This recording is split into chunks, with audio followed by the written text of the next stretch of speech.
Nous savions tous que l'Odyssée allait être un grand événement. Nous aurions dû nous attendre à ce qu'elle devienne mythique. Voici comment Chris Nolan s'est retrouvé une fois de plus à la tête de l'engouement estival. 3, 2, 1, action. Avant la sortie, le box-office d'Empire City annonçait des préventes records pour le film, prévoyant un démarrage mondial proche de 250 millions de dollars. On peut parler d'une prophétie accomplie. Si quelqu'un devait réaliser une performance au box-office d'une telle ampleur, ça ne pouvait être que Nolan. En tant que réalisateur très respecté de sa génération et de ce siècle, il n'est pas surprenant qu'il ait suscité un tel engouement. Mais la réputation de Nolan n'a pas seule assuré le succès de l'Odyssée. Le moment de la sortie a également été un facteur déterminant. Le blockbuster estival, lancé dans la culture populaire par Les Dents de la Mer de Spielberg en 1975, est devenu une tradition hollywoodienne. Nolan veut désormais profiter de cet engouement pour développer sa carrière. Les résultats ont été incroyablement positifs. Après la sortie de The Dark Knight mi-juillet 2008, le film a récolté plus d'1 milliard de dollars pour un budget d'environ 185 millions de dollars. Inception, également sorti à la mi-juillet seulement 2 ans plus tard, a rapporté près de 840 millions de dollars pour un budget de 160 millions de dollars. The Dark Knight Rises de 2012 et Dunkerque de 2017 ont également connu un immense succès après leur sortie en plein été. Il est donc logique que l'Odyssée suive cette voie et atteigne des chiffres légendaires au box-office dès son premier week-end. Allons-y.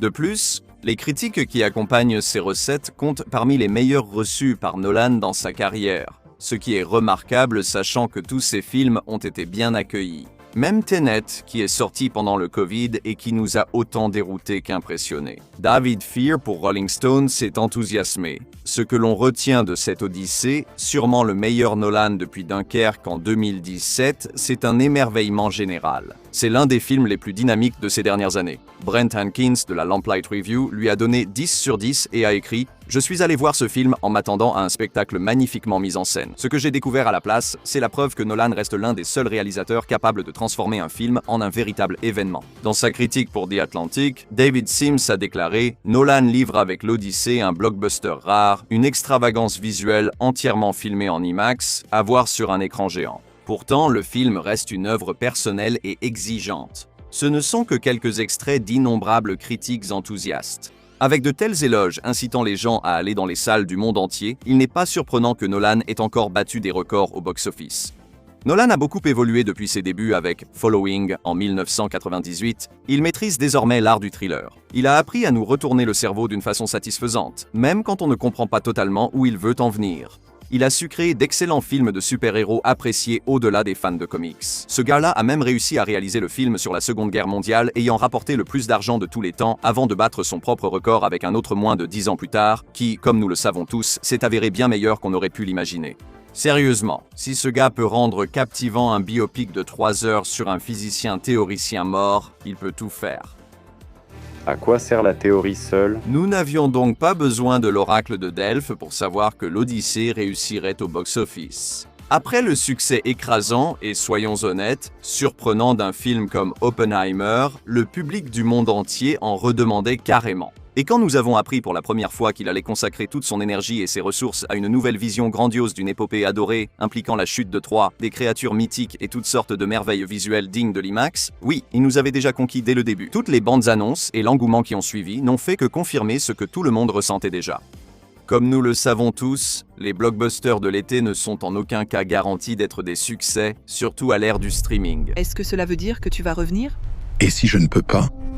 Comme l'a noté Finance Buzz, il y a eu une baisse de 61% des blockbusters estivaux ayant rapporté plus de 100 millions de dollars en 2022, comparé aux chiffres d'il y a 10 ans. Aïe. Et même s'ils finissent par dépasser les 100 millions de dollars, cela ne veut rien dire si leurs budgets sont trop extravagants. Des films coûteux comme Mission Impossible, Dead Reckoning Partie 1 et Indiana Jones et le Cadran de la Destinée en sont des exemples parfaits. Bien que tous deux issus de franchises connues et faciles à vendre, ils furent jugés échecs au box-office en 2023 principalement en raison de leur coût initial. Le Cadran de la Destinée a particulièrement mal marché. Il n'a rapporté que 384 millions de dollars pour un budget colossal de 419 millions de dollars. Le fait que Nolan ait réussi aussi bien avec des licences bien connues comme Batman qu'avec ses propres histoires originales en dit long sur sa capacité à nous sortir de notre torpeur provoquée par Netflix et à nous donner envie de vivre une véritable expérience au cinéma. Et par nous, on veut vraiment dire tout le monde. Contrairement à un film du MCU ou à quelque chose comme Dune, l'Odyssée séduit pratiquement tout le monde. Regardez cela à travers le prisme des tranches d'âge. Les jeunes adorent un bon spectacle. Les personnes âgées apprécient une bonne nouvelle version d'une histoire qu'elles connaissent et aiment déjà. On peut aussi l'envisager selon le genre. Les hommes aiment toujours une bonne bataille ou une montée de tension vers un affrontement épique. Les femmes sont tout aussi satisfaites lorsqu'un film donne de la complexité aux personnages féminins et ne les réduit pas à de simples objets décoratifs ou à des ressorts scénaristiques bon marché qui existent uniquement pour motiver les personnages masculins principaux. Quoi qu'il en soit, l'Odyssée possède ce que l'industrie appelle l'attrait des 4 cadrans. Les hommes et les femmes de plus de 25 ans, tout comme ceux de moins de 25 ans, sont tous aussi susceptibles de regarder Ulysse rentrer chez lui auprès de sa famille. C'est un équilibre notoirement difficile à atteindre et Nolan y est parvenu avec brio cette fois-ci, tout comme il l'a fait avec Oppenheimer. Je vous apporte la vengeance. Je donne tout. Au-delà de cette mesure, il y en a d'autres qui expliquent pourquoi les films de Nolan continuent de connaître un succès inégalé. En se référant aux chiffres fournis par Greenlight Analytics, The Observer a comparé l'engagement du public avant la sortie d'Oppenheimer à celui de 4 autres épopées historiques récentes réalisées par de grands réalisateurs: Napoléon, Ferrari, Nuremberg et Gladiator 2.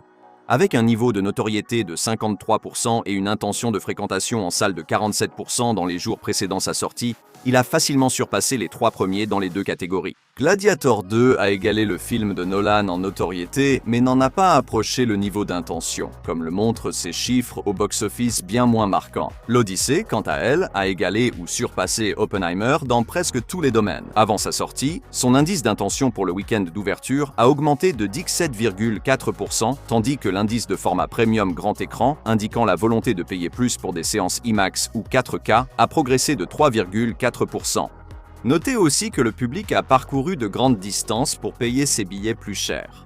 The Observer souligne que les films de Nolan sont de véritables événements, pas de simples films. Comme autrefois, quand l'arrivée d'un magicien en ville était l'événement de la saison, le public se passionne pour Nolan à un niveau que peu de ses pairs ont su égaler.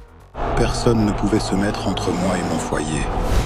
Mais qu'est-ce qui, dans le travail de Nolan, suscite réellement ce niveau d'engagement? Les fans et les acteurs qui travaillent avec Nolan vous diront probablement tous la même chose. Nolan est un véritable cinéaste, ce qui signifie qu'il fait tout son possible pour réaliser ses films de manière à demander souvent plus de travail, d'argent et de passion que le blockbuster moyen. Notamment, l'Odyssée est le premier film narratif tourné exclusivement avec une caméra IMAX, un appareil qui présente une multitude de difficultés en échange d'une image de meilleure qualité. On dit qu'elles sont si bruyantes qu'on ne peut pas filmer de scènes de dialogue rapprochées avec elles.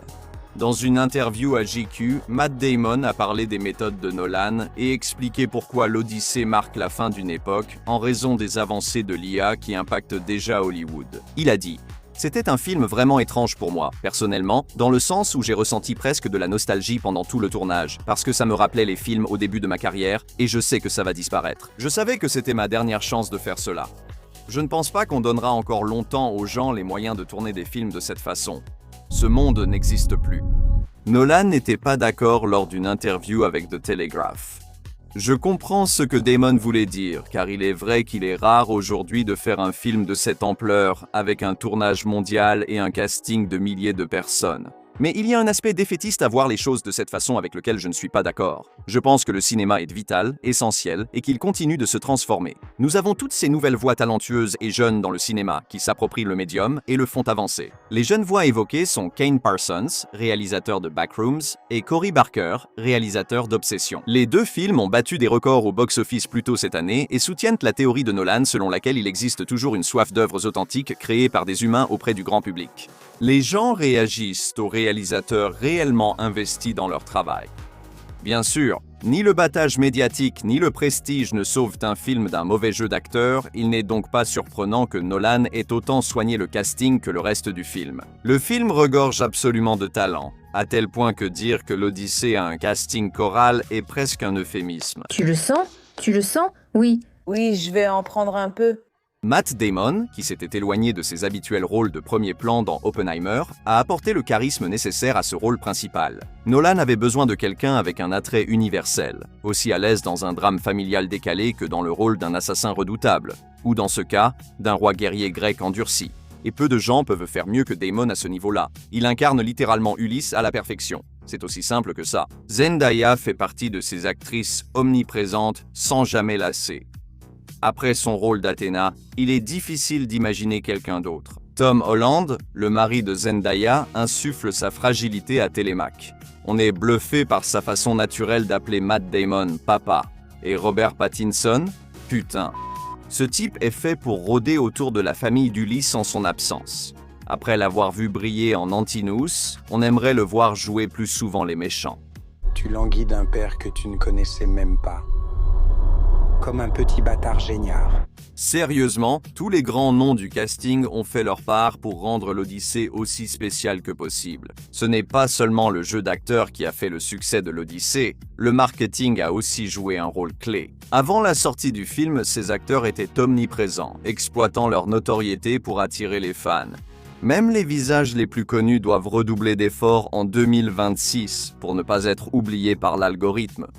Enfin, on aurait tort de ne pas mentionner l'une des raisons évidentes du grand succès de l'Odyssée au box-office. L'épopée d'Homère compte parmi les œuvres littéraires les plus étudiées et respectées de l'histoire. Ajoutez à cela le fait que nul autre que Christopher Nolan, qui est lui-même très respecté, a donné vie à cette histoire, et il est indéniable que les énormes recettes au box-office étaient pratiquement écrites dans les étoiles. Ce n'est pas la première adaptation de l'œuvre d'Homère. Des vieux films comme La Odyssée de 1911 ou Hélène de Troie de 1956 jusqu'au O Brother des frères Cohen, nombreux sont ceux qui ont tenté de rendre justice à ce récit antique. On peut discuter leur mérite toute la journée, mais une chose est sûre, personne ne l'a jamais réalisé avec l'ampleur que Nolan lui a donnée, et il est presque impensable d'imaginer que quelqu'un puisse le surpasser un jour dans le futur. Sauf si on évoque l'adaptation IA en préparation, non ? Je plaisante, ça devrait finir à la poubelle. Comme tous les critiques qui n'ont cessé de chanter ses louanges toute la semaine, nous vous supplions d'aller au cinéma et de voir la dernière œuvre de Nolan sur le plus grand écran possible. Que ce soit dans une salle IMAX ou simplement dans votre petit cinéma de quartier, vous ne serez pas déçus.